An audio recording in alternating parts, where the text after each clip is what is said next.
не твій брат, ти не сестра моя, ніколи не розказуй мені, що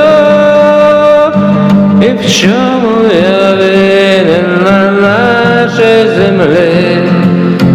Люди, як корабли, кожен пливе, поки хвиля несе, і поки глибока вода,